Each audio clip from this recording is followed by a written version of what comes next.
Hi, I'm Kendall, and I decided to shoot this because a lot of friends were asking about a recent trip I took to Avenal State Prison with a nonprofit called Defy Ventures. And explaining the trip once is far easier on me. I found the experience to be really emotional, and telling it repeatedly was tough on me. First, some background. Defy Ventures is a national agency which created a 7-month entrepreneurial program for inmates. The program works with Schuyler University in Texas, and the inmates receive a certificate in business upon completion. When I went to Avenel State Prison with Defy, it was to listen to their final pitches for their business ideas, the inmates, and to bear witness and support their graduation. For many of them, it would be their first time ever graduating from anything. The 7-month training program follows a standard business curriculum, budgets, marketing, and for most of the inmates, this is probably the first time they've ever really applied math skills to their own lives or developed and used the creative and critical thinking skills that we all use to navigate our own worlds. Unique, though, to Defy's program is how they use their volunteer judges, me, you, we who participate in the program as coaches. Throughout the volunteer activities with the inmates, Defy weaves empathy-building exercises, which spark far deeper connections and far deeper relationships between the inmates and us, the volunteers, leaving both with a far greater understanding of each other, humanity, who we all are. So then about Avenal State Prison. This is a level 2 medium security prison in Central California. Inmates are at Avenal State Prison for drug-related crimes, less violent or violent crimes, maybe violent crimes that have aged, like a murder, but the inmates have shown remorse and they are now considered to be non-violent. Those would be the murderers. In our group, there was an inmate who committed a very high-profile murder here in Southern California, which you may actually know about, but he's now housed at Avenal because he's no longer considered violent or a threat.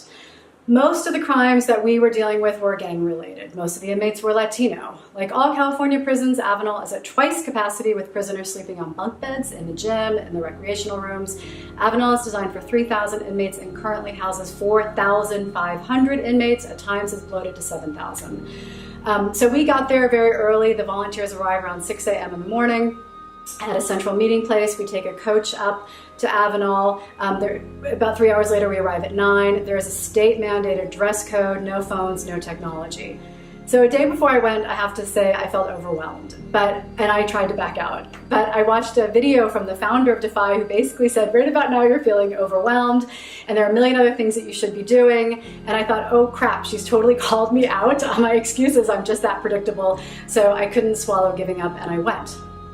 How did I find out about Defy? I'm friends with the current CEO, and he posted an opportunity to do this, and I said, this is strange terrain for me, and I have a complicated family history in this space with prisons, but I'm going to go. So we all of us volunteers lined up at the prison, and they checked our IDs first. We were about 25 people, all different backgrounds, different ages, and a lot of us were actually not entrepreneurs. We made jokes. We were all very nervous.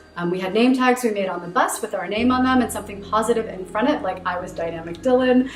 We used color markers to decorate them. This was in advance of arriving. It felt a little uncomfortable for me, but there were two things that struck me. The CEO, Andrew, was saying two things. On the coach, the bus, he said, number one, hugging inmates was optional, and I'm thinking to myself, why would I want to hug an inmate? And he also said that the inmates are more nervous to meet us than we are to meet them. And that really stayed with me. So we met the inmates in a recreational room in their visiting room for the prison. We were greeted by maybe 50 inmates. We walked in, they were in a row, one facing each other, and they had their hands over their head, touching like they were forming a tunnel. And we, the volunteers, were told to run through the tunnel and high-five the inmates. And I was tired, it was 6 in the morning, it felt a little forced, but I did it, and then you start to smile and you understand the power of what Defy does. There's no way you can't smile and feel energy when you're high-fiving the handmaids of all these inmates in their blue, California State Prison uniforms.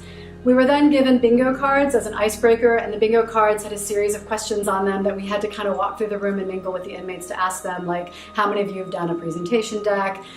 You soon realize that most of the inmates could only answer a few of the questions, so you're repeating the same questions with multiple men. But it didn't matter because the point was really to kind of break that ice. So we were then asked to sit wherever we wanted in this big room. I sat alone, and an inmate sat next to me, Manny Alvarez. He was 67 years old and had been in prison for 35 years for a murder he committed when he was 32 years old. His hair was white and thick. He had leathery skin and a profound sense of peace about him. He was also in my pitch group, coincidentally, and I discovered he was up for parole next month, coming up now in October, and he was hopeful that he would finally be paroled so he could open an air conditioning repair business with his brother, who was a certified technician. I have a picture of Manny, which we'll show you right now. He was incredibly nervous. He looked down a lot. He thanked us often. His gratitude for our time with him was worn on his sleeve. The woman from Defy who moderates today is a pistol. She's a small woman whose energy and optimism exudes from her every pore. She dances, she jumps. I mean, at first you think it's crazy, but then you kind of get it. And for 8 hours, she keeps everybody on this high energy during what can be a very, very long day. She sets our ground rules, gives us the direction, and then we break into groups to listen to our inmates pitch their business ideas. So everyone asked, what were the ideas? Most of them at Avenal State Prison have had the opportunity to learn a trade. I didn't know this before visiting Avenal, but they offer a suite of trade programs from plumbing to electricity to concrete pouring and truck maintenance. Their business were 90% based on these trade skills. So Defy was teaching them how to put structure to the trades that they were learning while they were incarcerated. For many of the inmates, these opportunities are the very first time in their lives they've ever had the chance to learn a trade. And isn't it screwed up that this didn't happen for them before they were first incarcerated? We were a group of 3 volunteers with 6 inmates pitching. They actually call the inmates EITs, Entrepreneurs in Training. So from this point forward, I'm going to start calling them that. Manny was in my group, and so was Mark Cerez. He was an Olympic contender in the welterweight category during the Atlanta Olympics. And Mark's idea was to return to the gym in Riverside, where he was trained by his dad, and help them outreach to more people to keep them off the street. So when I got home, I Googled Mark. And by the time he was 7, I learned he'd already been shot walking home from school. So like many inmates, he's covered in tattoos, he's bigger now. He was the first boxer to come out of Southern California with this much potential, and then he went to prison as a juvie, and then he came out, and then he went back in. And his pitch to me made so much sense because he had had so much discipline and success as a boxer. But in the end, we chose Manny. We chose Manny, the older gentleman, because he needed that confidence boost. He was going to be out in the world for the very first time, and he needed everybody's support that he could do this. So when I told Manny in advance, we weren't supposed to let them know, but I did. He was looking down in his chair, and he looked up, and he was so astonished he couldn't believe that we'd actually selected him to move to the next round. He should be paroled. He's a threat to nobody. We had lunch together, we talked with more inmates, and then our groups, we've chosen our winners. They pitched again in a round to us, and then we narrowed it down to 5. After I told Manny, by the way, I went up to Mark, I sat next to him, and I said his pitch made a lot of sense. And I said that his dreams seemed very attainable, but that our group had decided to choose Manny because we knew we needed to believe in Manny.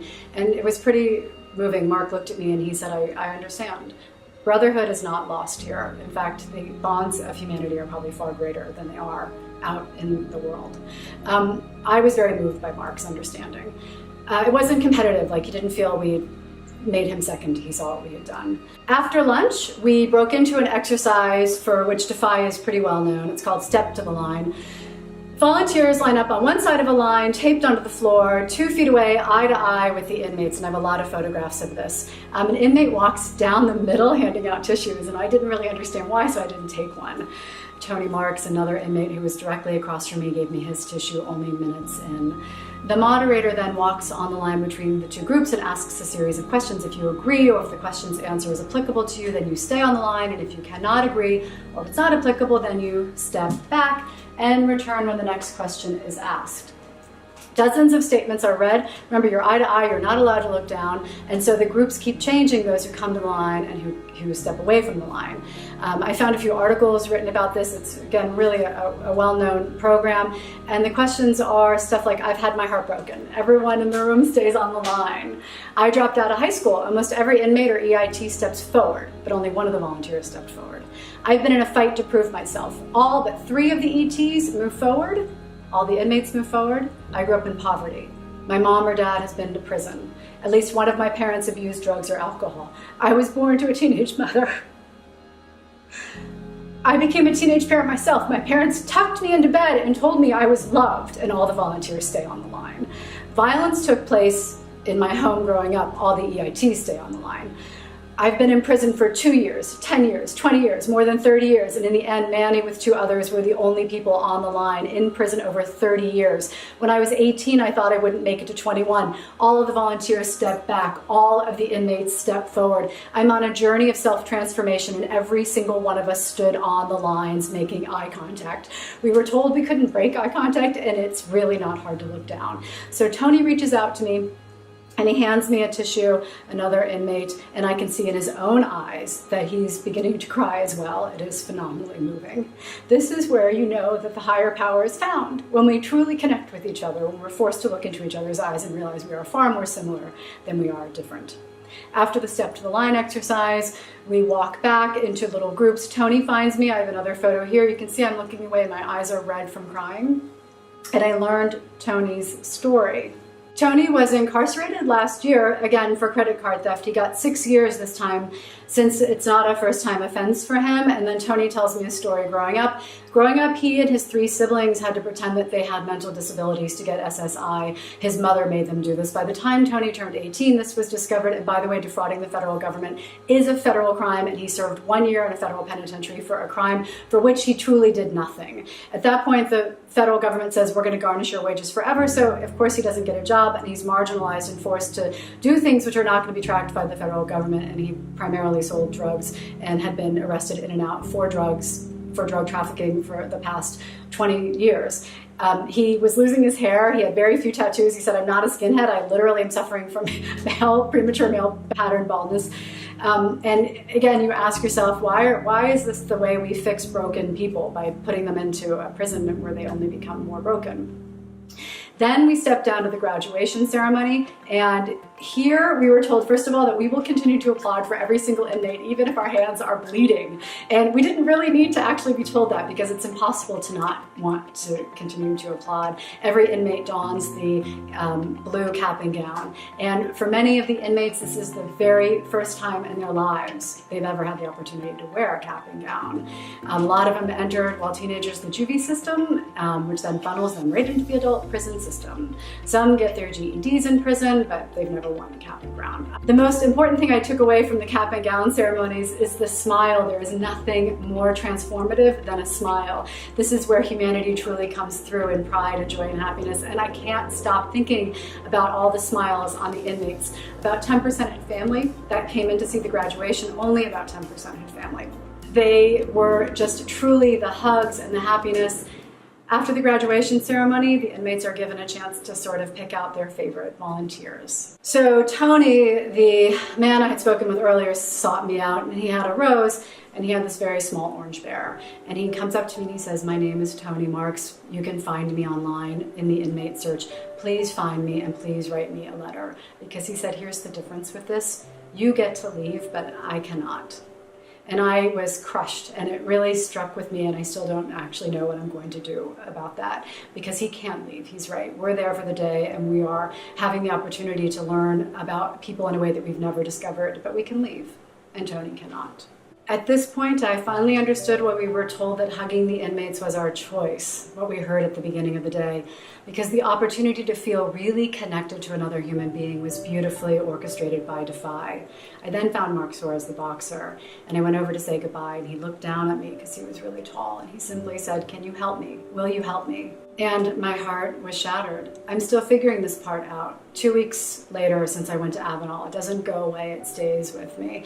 And it made me feel even more committed to be part of the change. Change because right now our system is broken. Kids grow up without supportive parents. They grow up in violence-filled neighborhoods. Schools are bloated and struggling to educate. And then this begets this terrible prison system that locks away men or women we don't want to deal with, and it keeps them there. It's an enterprise which feeds on desperate childhoods. These men are simply bigger kids.